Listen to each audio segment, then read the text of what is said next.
菩提林，明艳的红色将整个林子染了个遍。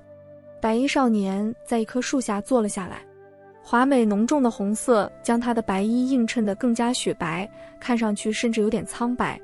这里是他被姐姐邵婉捡回清风院的地方。在那之前，他都是一个人，不与别人有什么交情，甚至也没有过什么明显的情绪体验。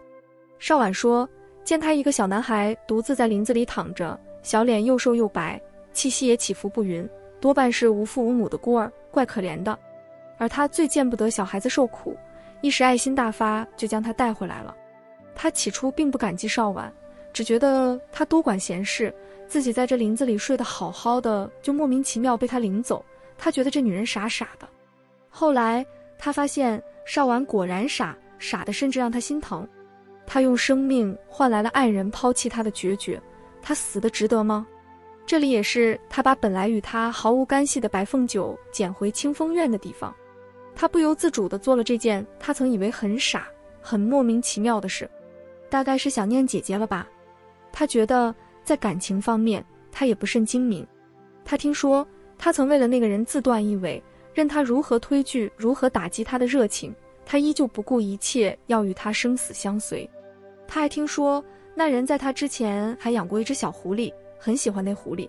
即便他以为那人喜欢他起因是他很像自己之前养的狐狸，他还是愿意信他、护他、等他。他用一切只想求得与那个人的一丝一毫的缘分，他该如此吗？他自嘲且无奈的一笑。他不过是个旁人，有什么资格评判他们的选择？那天他问他有没有喜欢的人时，他心里不禁一颤。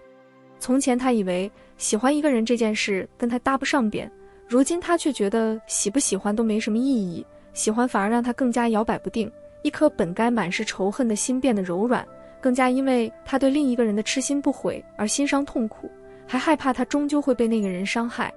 他仲隐并不是一个甘受命运摆布之人，更不愿一直陷在矛盾惆怅的情绪中，任由其缠绕着自己。他决定孤注一掷，给长久以来仇恨凝练的邪骨找一个寄主，趁着他还没被自己愈发柔软的心影响。同时他也要看看那个人会不会将他排在天下苍生之前。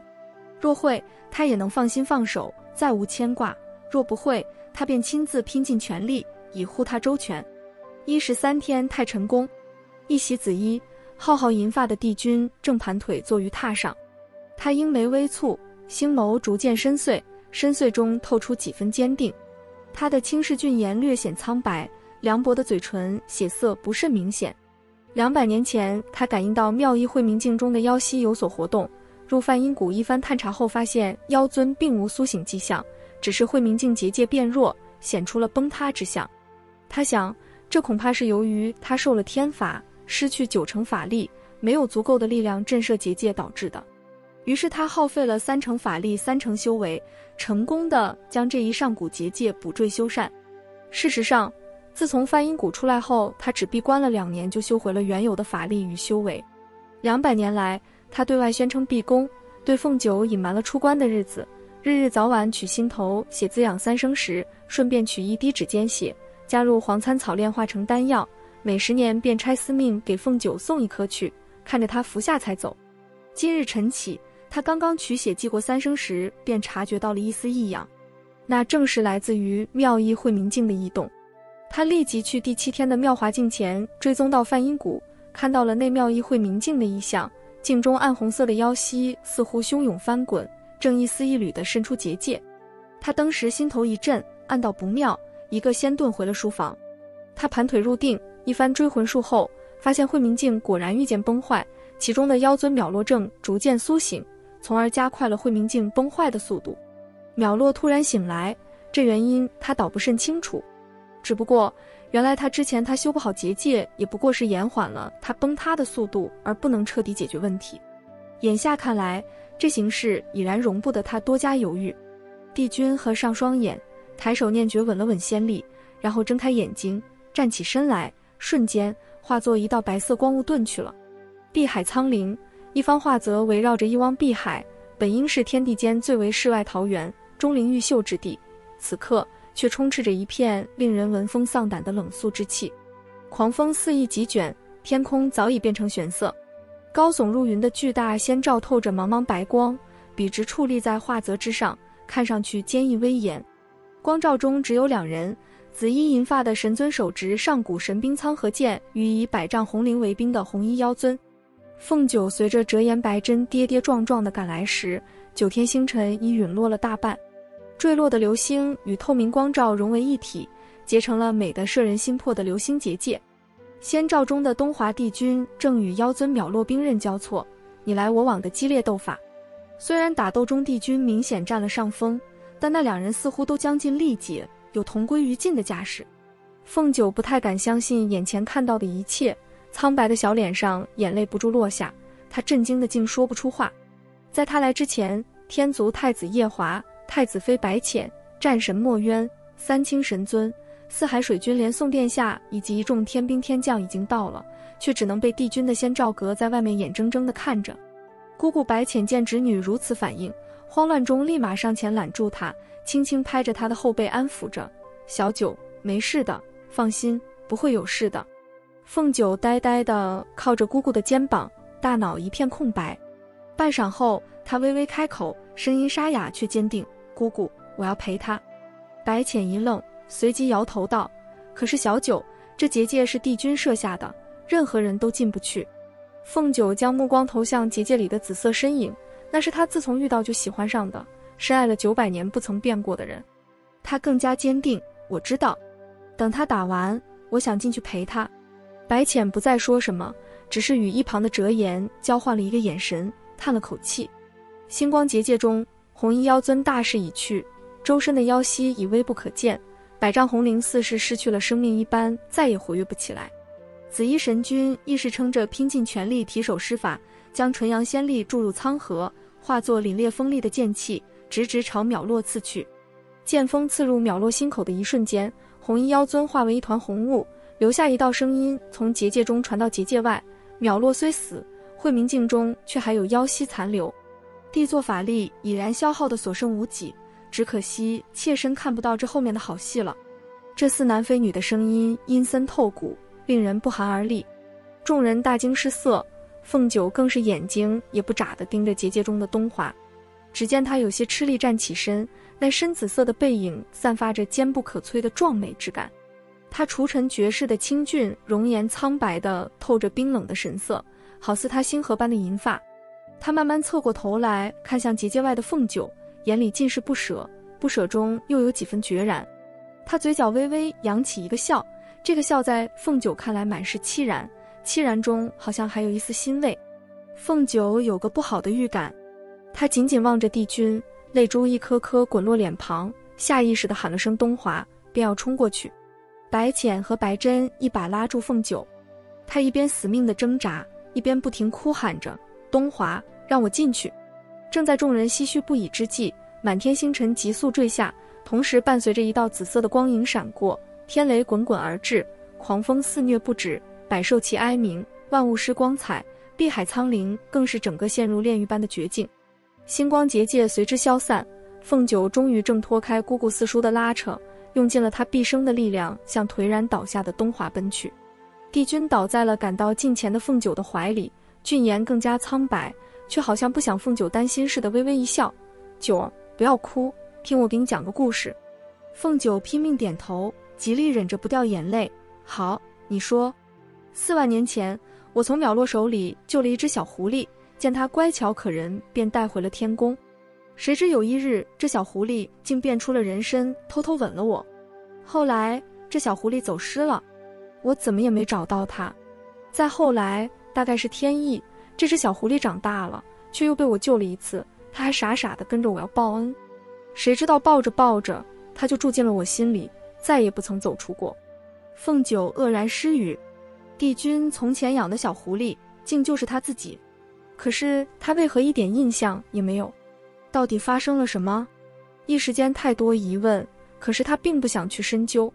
他知道他不会骗他，他现在除了感动，更多的是恐惧和心痛，泪水不听话的一滴一滴往下掉。他除了一声声的呢喃着东华之外，再也说不出别的话。那时候你还是幼狐，修为尚浅，在山里历练时遇到了淼落的画像。他为了吸取你九尾狐的灵力，将你捉住。你被吸了灵力，无法还原真身，就连人形时的容貌也被封印了。所以俊吉山在遇到时，我没有认出你来。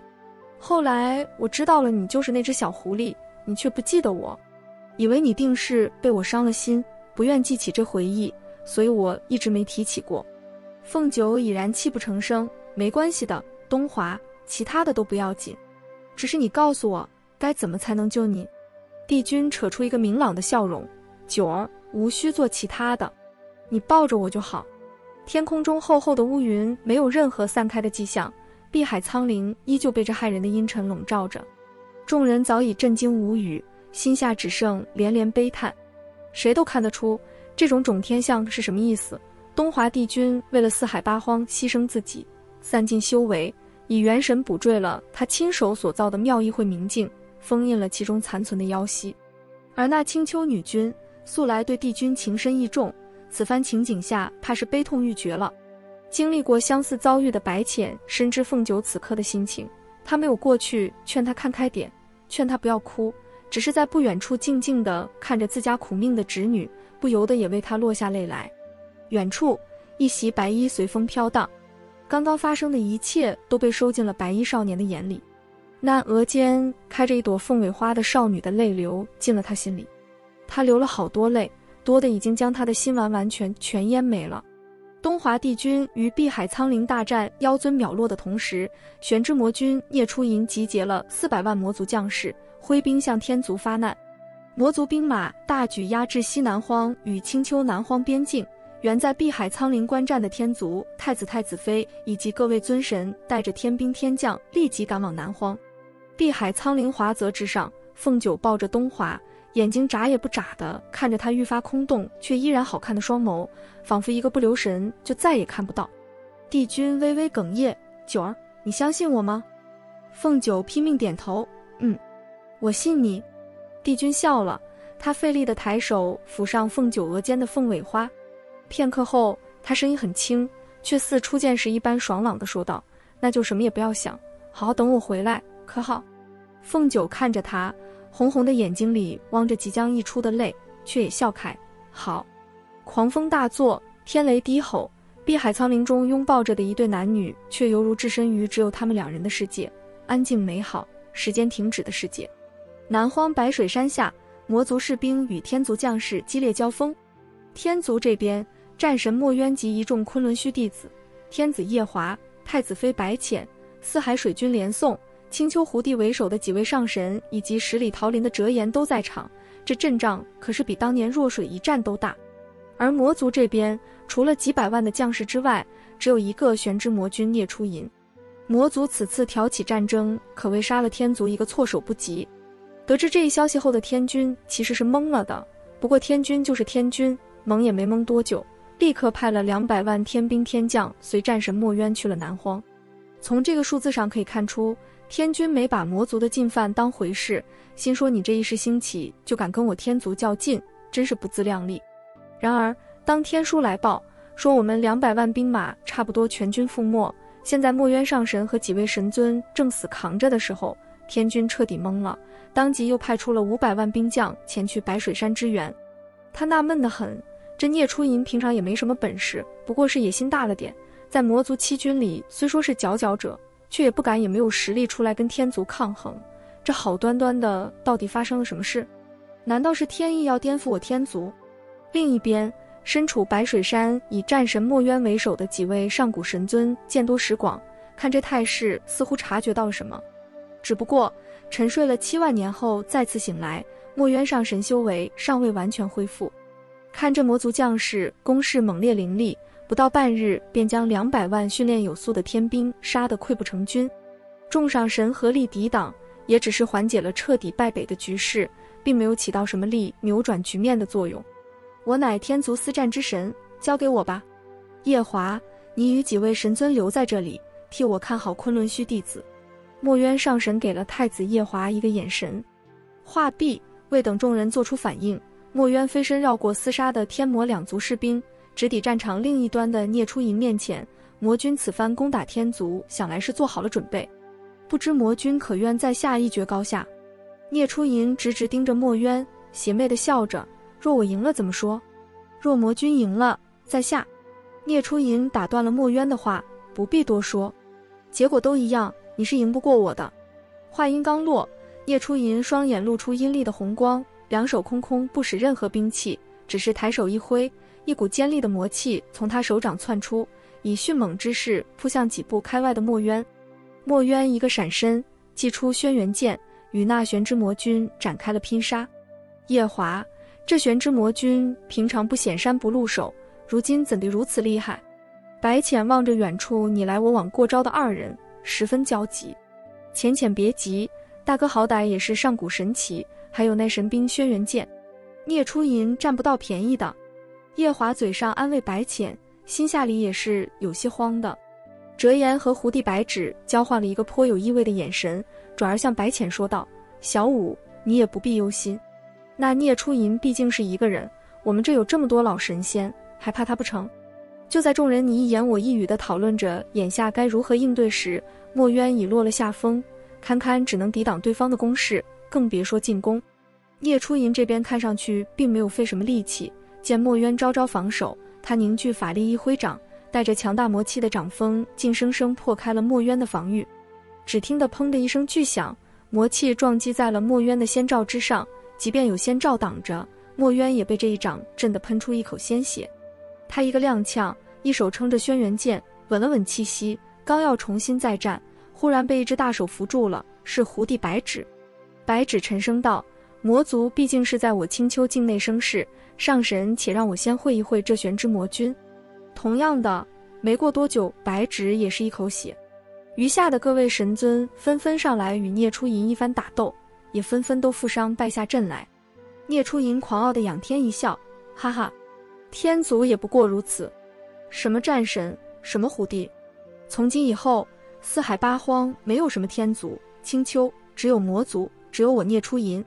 说着，他抬手念诀，凝聚魔息，正要甩出一道足以给受了伤的几位上神重重一击的魔气时，忽然吐出一口黑血，直直倒了下去。